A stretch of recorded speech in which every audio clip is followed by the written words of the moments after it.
Mark for Death is this week's Titanfall 2 featured game mode. Let's take a look at what works, what doesn't, and whether or not this is a fun and good mode to play. Let's have a look.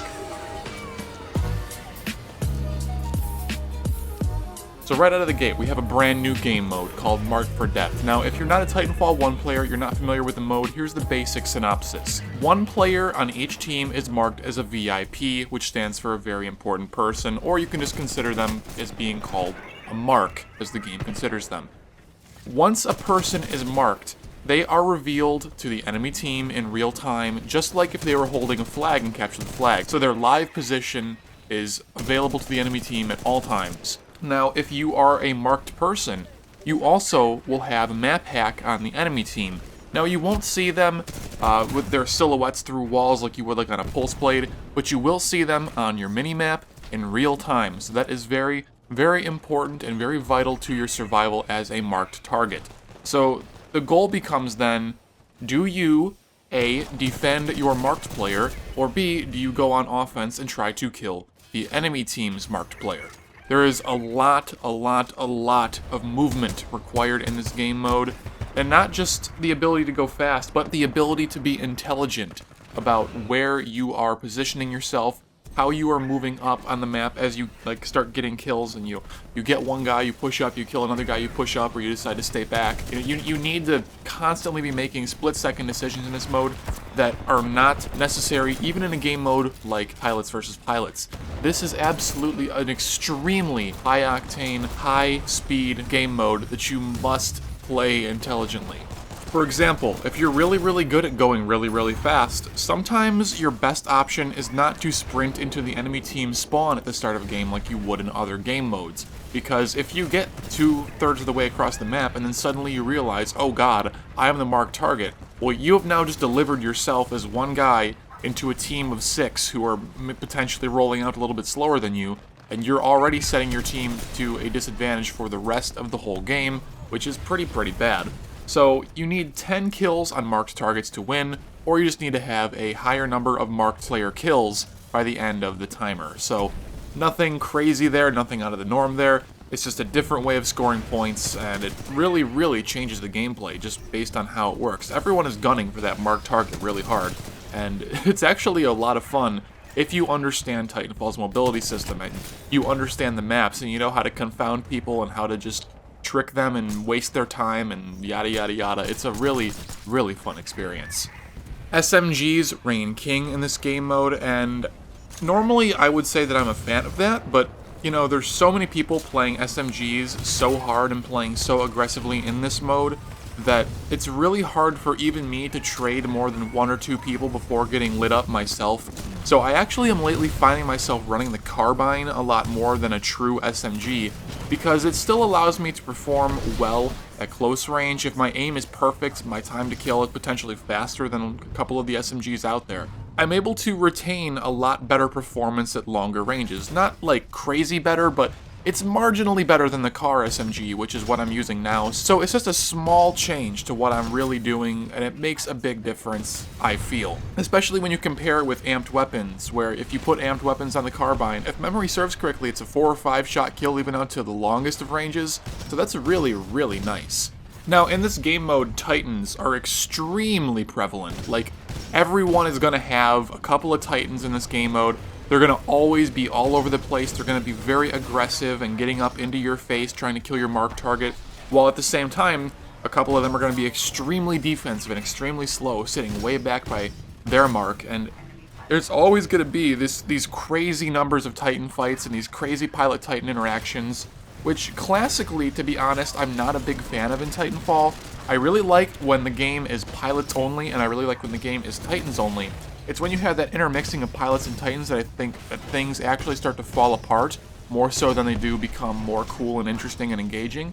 So what I really recommend that you do is you need to run whatever anti-Titan weapon will let you do the highest DPS possible, because you're going to have to be fighting a lot of Titans regularly. So like the charge rifle is questionable. It does decent damage per shot. It allows you to engage far from range. It's really nice for poking and prodding, but you're not killing a Titan with that thing anytime quickly. you're only annoying them. You're just being that fly on the wall, that bee floating around their head that's just irritating them and making them scared to push and to do crazy stuff because they're just going to get slowly worked down by your charge rifle. But that's not something in the heat of the moment that you can use to aggressively push a Titan down and potentially kill them. So my recommendation would be something more along the lines of the Archer, or maybe even the Thunderbolt. And yes, I can't believe I'm actually recommending a Thunderbolt, but in this game mode, Titans are going to clump more so than any other game mode in the game because everyone is so tightly focused on defending that one marked target, and oftentimes the mark is going to be in their own Titan. So you actually can consistently hit 3 or more Titans with one Thunderbolt shot, and you can actually build your Titan relatively quickly by doing this, which is kind of the Thunderbolt's intended purpose, at least according to Reddit. It's actually kinda good in this mode. It's not great. There's a lot of times where I'm using the Thunderbolt in this mode and I feel like, man, I just wish I had an MGL, or I wish I had anything else because I'm doing no damage.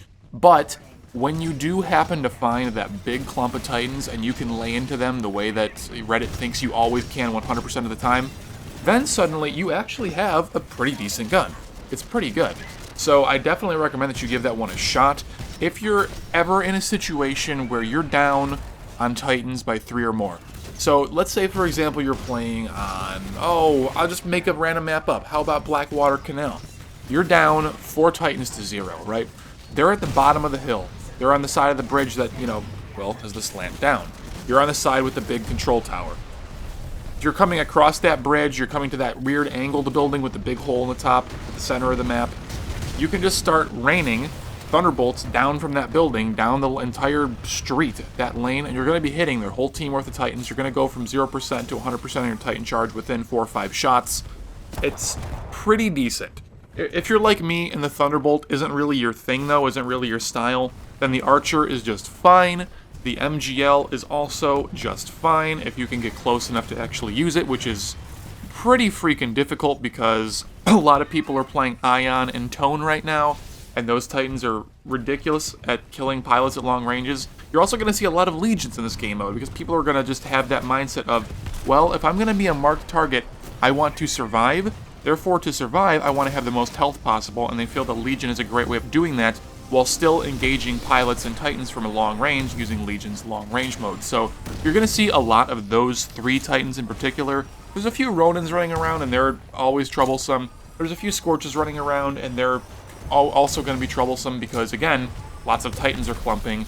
And really, that's about it. I don't plan on seeing a lot of North Stars in this game mode, just because, again, they don't do a whole lot for this mode. Now, if we're talking about LTS, we're talking about CTF, where every bit of Titan damage matters and Titans come a lot slower, then North Star becomes a much, much more powerful Titan, perhaps one of the best in the game. But in a game mode like this with fast respawns, Titans are respawning and coming back very quickly, the things that North Star does don't hold as much of an impact as what other Titans can do. The railgun is a little bit more difficult to hit than a 40 mil, it's a little bit more difficult to hit than a laser shot, a little bit more difficult to hit than Legion's long range mode, and for not really a whole lot of benefit. So I would strongly recommend that you skip North Star. Scorch is questionable. Ronin is fine. He's not great, but he's fine. Go for Ion, go for Tone, go for Legion. Those are probably going to be your 3 best bets, and you want to tailor your anti-Titan weapons to deal with that. As for pilot boosts, you can pretty much run whatever you want. I'm still of the mindset that amped weapons is a cut above every other boost in the game, and I feel like amped weapons is just simply the best one that you could use, if your aim is good. If you don't have the best of aim, then perhaps amped weapons isn't the best thing for you. Maybe if you have that bad luck with amped weapons where as soon as you activate it, you just get murdered by somebody you had no idea it was even in existence.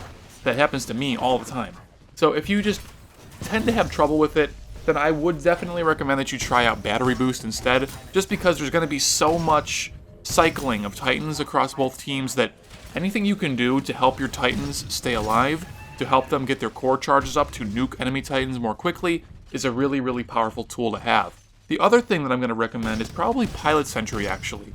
Now, even though they've nerfed the target acquisition of Pilot Sentry, even though they've nerfed the health of Pilot Sentry, the good thing about it is that if you're a marked target, your whole team is running off to the other side of the map to kill their mark, and you're left alone and you're stranded and you're a scared little, lonely pilot.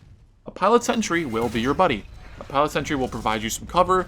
It will identify targets for you that you may not otherwise hit.